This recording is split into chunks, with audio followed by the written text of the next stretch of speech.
지난 6주 정도의 시간을 통해 매일 야고보서의 말씀을 살펴보았습니다. 흩어져 있는 하나님의 백성들, 위기에 처한 교회 공동체를 향한 야고보의 진심 어린 편지는 당시 성도들과 교회에 큰 유익이 되었을 것이 분명합니다.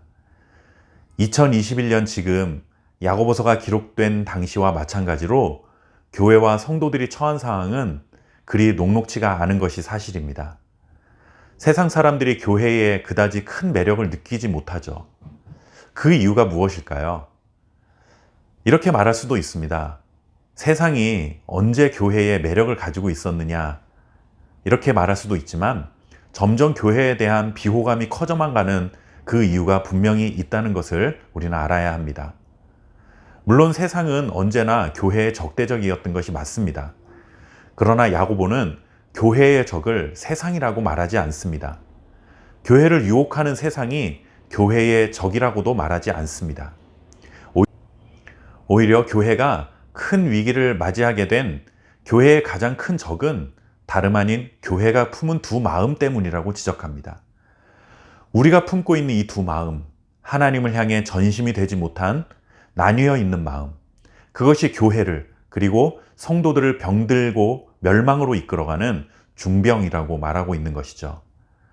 하나님을 믿어서 세상처럼 되고 싶은 두 마음, 하나님을 믿지만 세상의 자랑거리가 되고 싶은 이 두 마음, 이런 모습으로는 절대로 세상을 이길 수 없다는 것입니다.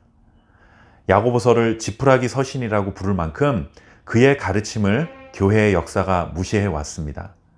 이유는 율법이 아니라 은혜요, 행위가 아니라 믿음이라는 은혜로운 가르침들이 나타나지 않기 때문입니다. 그러나 야고보서는 은혜를 무시한 율법을 가르치지 않았습니다. 믿음을 무시한 행위 구원론자도 물론 아닙니다.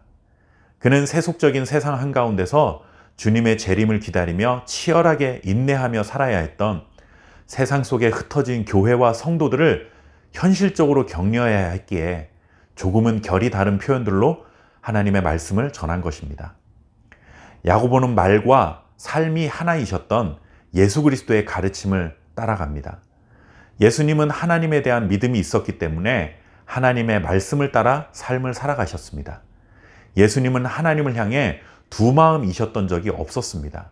그는 언제나 전심이었습니다. 야고보는 예수님이 걸어가셨던 이 길을 우리도 걸어가도록 요청하고 있는 것입니다.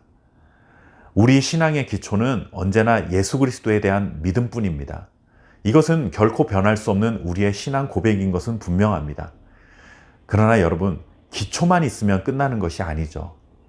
예를 들어 집을 짓는데 기초를 든든히 해야 한다고 기초만 다져놓고 집을 다 지었다고 말하지 않습니다.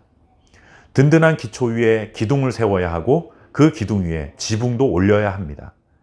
야고보는 믿음, 은혜라는 이 기초석 위에 행위라는 기둥을 세우고 지붕을 얹어야 한다고 가르치고 있는 것입니다.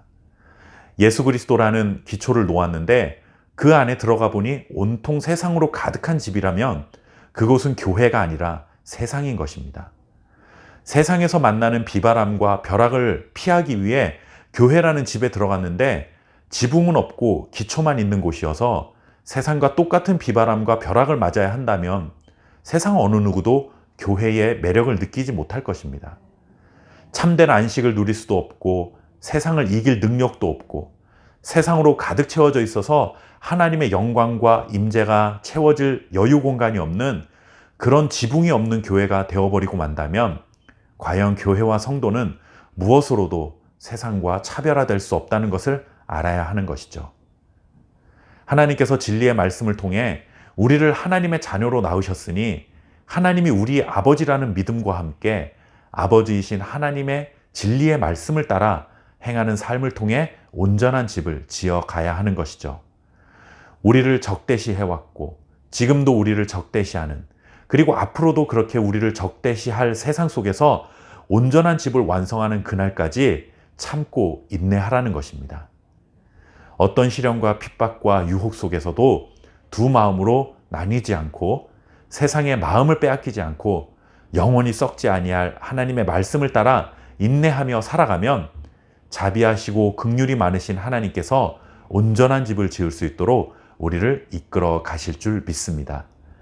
우리의 마음속에 하나님께서 반드시 이 약속을 완성하실 것이라는 소망으로 가득 채우시고 기쁨으로 인내하는 성도로 살아가는 저와 여러분 될 수 있기를 바랍니다.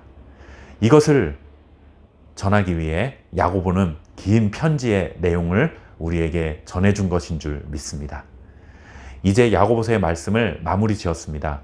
다음 주부터는 다시 시편 말씀 영상으로 만나뵐 수 있도록 하겠습니다. 감사합니다.